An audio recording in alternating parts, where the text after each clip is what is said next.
right now on 5 on Your Side at 10. Engines revving for U.S. vets. Anything to support military vets or the fallen. That's what we're here for. How hundreds of cars and motorcycles honored fallen troops. What a chilly morning. We had 40s and 50s in the city, 50s outside of the city, 40s. Why more of us will start to see the 40s and how cool we're going to get tonight and how close it is to a record. But first tonight, a police pursuit turns deadly in St. Louis County. We knew the situation was pretty dire. What we now know about the man and woman who were found dead in the vehicle. Good evening, everyone. I'm Robert Townsend. Tonight, we begin with new information about that police pursuit that ended with 2 people dead last night in South St. Louis County. 5 on Your Side's Andy Kroll returned to the scene today and spoke with people who saw the aftermath of the crash, as well as a close friend of the woman found in that vehicle, Annie. Roberts, the thing to know here is that the Missouri State Highway Patrol identified them as Delisha Evans and Ryan Phillips. In an interview you'll only see with 5 on Your Side, a friend of Evans tells me the former couple had a complicated relationship. Police cars everywhere at this Afton intersection around 5:40 Friday night. An SUV rollover crash on South Rock Hill Road near Party Road, captured in real time through the bushes of Kyle Motors' home.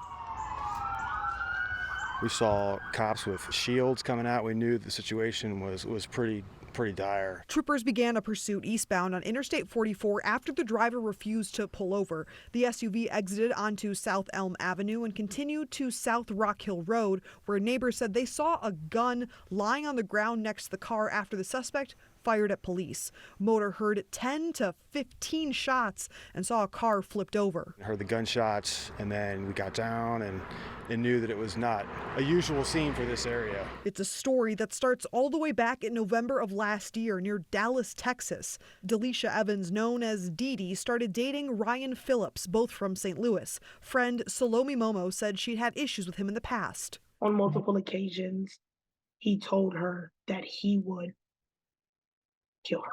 The couple fought often, Momo said, and broke up in August. Evans was a loving mother to her 13 and 4-year-old daughters. According to Momo, Evans was last seen Wednesday night. Her teenager asked where her mom was. Phillips, who was still around, said Evans was asleep upstairs. The next 2 days, he drove the 13-year-old to school in a rental car. Then on Friday, Evans' house scorched, Momo saying arson was involved.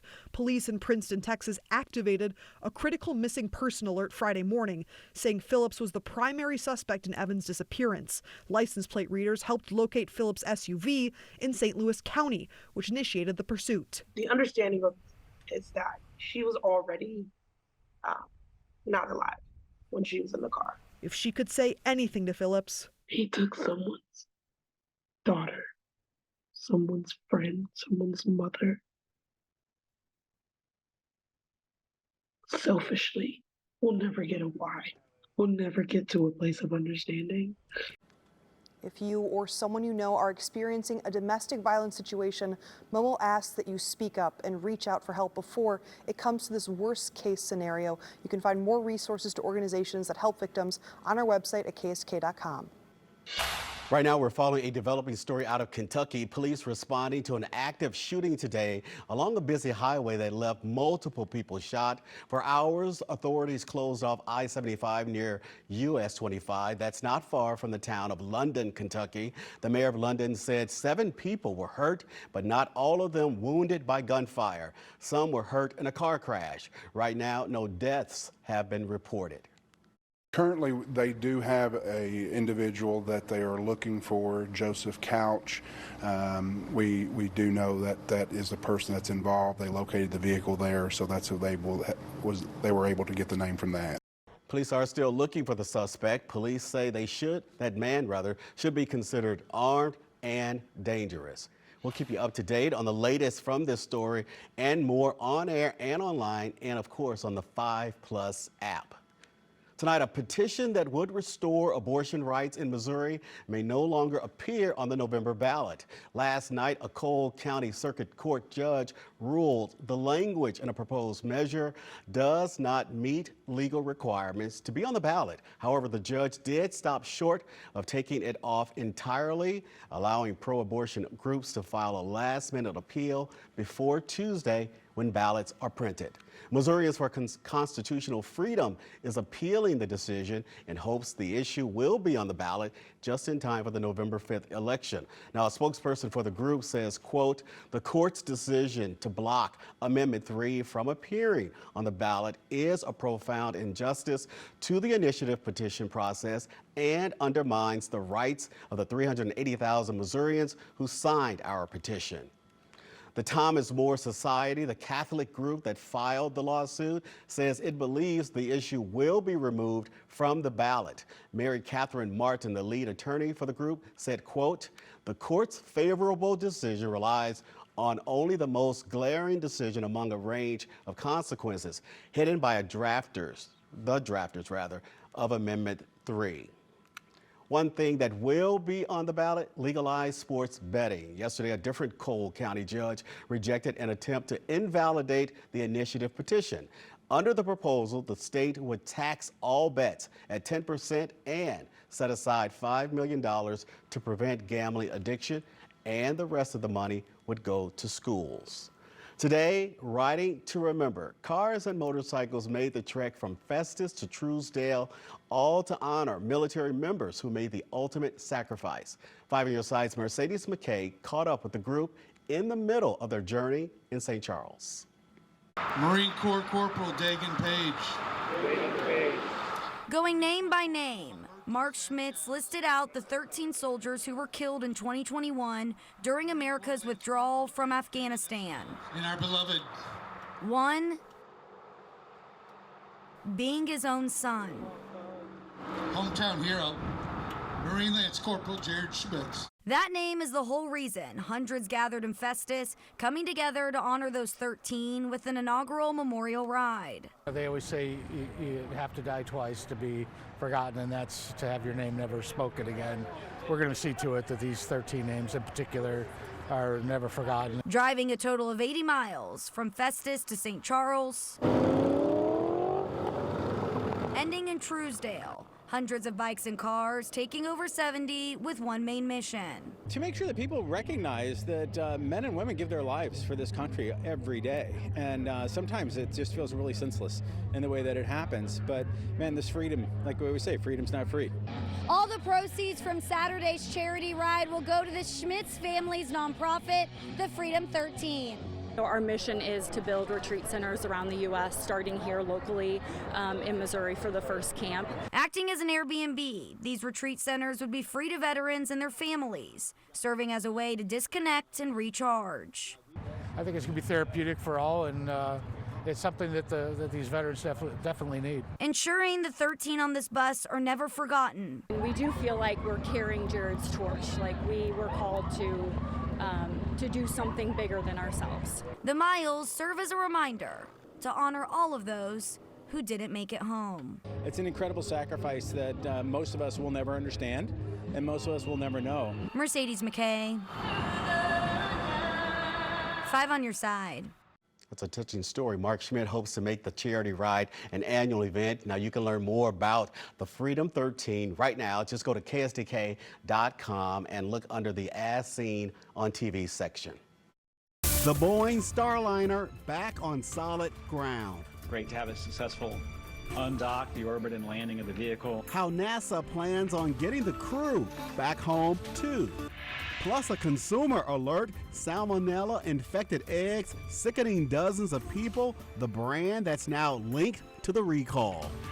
Well, it's been a while since we've had any rain at all. In fact, the whole month of September, we were completely dry, but this may change it. It's well into the Gulf. What named storm this may be and why it could work its way into our area over the next 7 to 10 days. Tonight, a benefit for Metro East teens still recovering months after a severe crash. Back in February, Braden Bear was involved in a car crash on his way to school in Highland. He suffered 2 total lung collapses and a traumatic brain injury. Now today, the Highland community coming together to support the teen with Battle for Braden. The full-day event helped raise money for his medical expenses. They say Bear's slowly getting better. Lots of recovery. It's going to be a long period of recovery-wise just for him getting back to 100%. We don't really know what that duration will be. But they were worried that he was going to have some brain damage and things like that, and struggles with walking, and miraculously he's walking, he's speaking, he's able to play, have fun with his friends, so he's continually getting better. Today's fundraising events included a 5K run, a cornhole tournament, axe throwing, and boxing matches. Well, tonight, John Legend took the Muni stage with the St. Louis Symphony Orchestra. Legend played some of his biggest hits and shared personal stories with the crowds. It's the first time the venue's held a live concert like this one in more than 30 years. And the Muni says it hopes to have more events like this in the future. And this was a great proof of concept to make sure if you haven't done something for 30 years, you kind of dip your toe in. I think John Legend and Symphony was a full foot more than a toe in, but from all the way it looks, it's going really well. So I'm excited to add the concept of concerts and other ways of entertainment into the menu here. Tonight's sold-out crowd is slated to wrap up in about 20 minutes. Now the Muni plans to hold more of these. They plan to announce the 107th season lineup, listen to this, on October 30th. And pretty quiet outside, but it is very chilly for any event outdoors the last 24 hours, especially at this time. Why things will change over the next few days and how cold it gets, how close to a record that is tomorrow morning. Boeing's Starliner capsule safely returned from the International Space Station, concluding its nearly 3-month stay in space. The touchdown was the first U.S.-made to parachute onto the ground instead of the ocean, but it flew back to Earth with an empty cabin. The capsule was deemed unsafe to return to Earth with the crew after a series of technical setbacks. Now 2 astronauts have extended their 10-day stay and the ISS for several months. I'm sure ultimately that they both wanted what was best for the interest of NASA and for Boeing and that spacecraft. Sonny, anything final? Maybe they were a little bit disappointed that they didn't get to go back home sooner, but happy to be here. This is something that they train for. They know that there's a chance they might stay in space longer. Now, Boeing is relying on its competitor SpaceX to bring the crew back safely to Earth. The next launch is slated to happen at the end of this month, but the Starliner crew won't be back home until February next year. Now to a consumer alert. Tonight, the CDC is recalling some eggs that have been linked to a salmonella outbreak. The recalled eggs were supplied by Milo's Poultry Farms. That's in Wisconsin. They are labeled as Milo's Poultry Farm or Tony's Fresh Market and were shipped to stores and restaurants in several states, including Illinois. The CDC says at least 65 people in 9 states have gotten sick from the strain of salmonella. No deaths have been reported. Well, if you were outside today, then you definitely enjoyed this cool autumn-like temperatures that we are seeing. Meteorologist Gary Frank is joining us here to tell us, well, the delightful weather. Stick around, Gary. Yeah, temperatures here in the 60s right now. It is pretty chilly here. And overall, we're going to look at temperatures that are going to continue to fall overnight. We've got a northeast breeze at around 10 miles an hour. Incredibly dry air. We got to 75 today. That was about 10 degrees below normal, not only in the morning, but the afternoon here. And as we continue to look at that here, temperatures right now in the city in the low 60s. We're in the low 50s otherwise. And I think that, we are already falling into the 40s in some cases. You'll start to see that in many spots like Mount Vernon, Salem on the Illinois side, Salem on the Missouri side. It's chilly outside already, even 49 in Warrenton and 48 in Chesterfield. We are going to fall a lot today.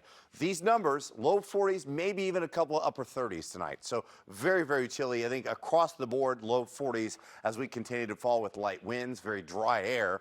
It's going to be very, very chilly. So overnight lows, is this a record? Well, if we hit the mid to upper 40s in St. Louis, at least in the city, that's not going to be a record, but it's pretty close. I think outside, for September September 8th. Our record's 42, so it can definitely get this cold, but I think you're probably going to fall somewhere in the number 3 category. Anything in the 40s, which I don't think we're going to have a hard time doing considering the trend that we're on right now. We're not going to have a hard time doing that. We've seen 51 4 times on tomorrow morning's date, and, you know, it's going to be chilly. So a top 3 cold day for sure. Maybe number 2. We'll see how things go. Tomorrow, the difference for me is the wind is much lighter. It was a little breezy today at times. As we transition back to a warmer air mass, we feel that wind kind of shift out of here. So that's much more pleasant. Temperatures in the mid-70s, a lot of sunshine here. Now, can we get any rain? I've talked about this for the last few days. Our pattern is such that we have not seen any systems with any appreciable moisture. Not much going on. We have to look to the Gulf, and right now it doesn't look like too much. We've got one storm that's kind of spinning, but it's this one to the south. This would be Francine, and you look at this thing, and that's a little bit better picture of it here.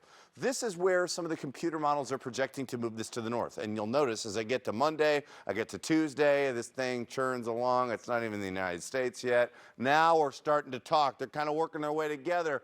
And then as they head north, that's where it impacts us, of course, right? And right now, I think a lot of us, the main track a lot of these storms are taking maybe a little further east. What that may do is drag the bulk of this rain to the east, but we may be on the edge of it, and that gives us an opportunity for some rain. Otherwise, mid-70s, very, very dry. I can at least introduce the rain icon as temperatures are close to 90 degrees, if not exceeding it here by next week. So drying out, and another nice finish to the weekend. All right, Gary, thanks. So, hey, Frank, what's up? What's going on in sports? All right, well, if you bet on the home teams today, you made a whole lot of money. We have all those highlights, plus Marshall Faulk and Dave Duncan. We'll be right back.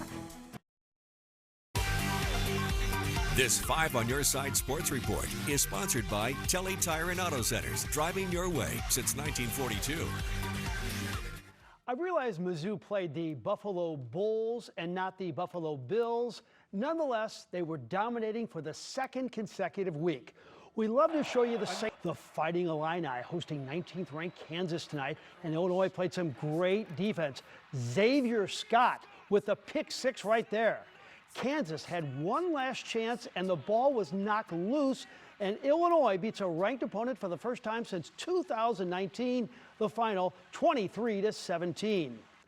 While there is still plenty of hope for our football teams, the hope for the Cardinals is dwindling by the day. Tonight, game 2 of their series with the Mariners. Kyle Gibson was magnificent. 6 2/3 scoreless innings, 9 strikeouts, and this was number 1,500 of his career. Logan Gilbert threw a 2-hitter at the Cardinals, but unfortunately for him, one of them was this bombastic blast by Pedro Pajes, 402 feet. Cardinals led it 2-0 in the 8th inning, and Ryan Helsley picked up save 43, and the Birds win 2-0 on 2 hits. Hall of Fame day for the Cardinals. Whitey Kurowski went in, and so did this man, Dave Duncan, one of the great pitching coaches of all time. He coached 4 Cy Young Award winners, and Matt Morris was also enshrined. 11th in wins in Cardinal history, 121 career victories, and 2 All-Star games. I asked each of them what it meant to put on that red jacket. It was over years of this thing trying to happen for me, and when it finally did, I didn't realize what it meant to me, and it hit me one day, and it was part exhilarating, part a weight off my shoulders. It means the world to me. I mean, it's an honor that I never dreamt of getting, and it was really a surprise. Great news for golf fans. They announced today at Norwood Hills Country Club that the Champions Tour event will return next season. Stiefel is the new sponsor, and Compliance Solutions will stay involved. The tourney has raised $2.6 million for charities in St. Louis. What we really want to do at the end of the day is we want to raise money for charity. It's for the charities. It's North County. Look how beautiful this is. What an event, and St. Louis should be proud. Round 2 Ascension Charity Classic, and this Angel Cabrera is a 2-time major. This scene from the driving range, 2 Hall of Famers, Hale Irwin and Marshall Faulk talking shop. It was the Legends Charity Challenge. There's Jake Neighbors of the Blues. How about Chris Pronger? He's about a 5 handicap. Jeremy Macklin, the great from Mizzou, and Marshall is a really good golfer. And I asked him what it's like coming home again. Love the energy when we come back and how they welcome us and how they treat us, regardless of, you know, obviously bad blood with the Rams leaving, but the fans are always amazing when we're in town. This 5 on Your Side St. Louis City SC coverage is sponsored by Together Credit Union. It's the craziest stat in soccer. John Hackworth and City SC still haven't won a road game. In New England tonight, off the corner kick, a remarkable header by Henry Kessler, the player who was traded by New England for Tim Parker. In the 72nd minute, City down 2-1, and they get the ball to the right man, Simon Betcher. He is smoking hot. City SC gets a point with a 2-2 draw, and they officially have more ties than the three of us combined. 28 matches, 13 ties. I tell you, man, what a smorgasbord day of sports. Big day, Frank. It was fun. Hey, Gary's back with a final look at our weather. Yeah, chilly tomorrow morning, 40s. I mean, it is going to be in the chilly side, but less windy tomorrow afternoon. We're in pretty good shape, and then we warm back up again, so don't close those pools. And that will do it for us tonight at 10. Saturday Night Live is just ahead. Enjoy your night, everyone. We are signing off for now, but don't forget.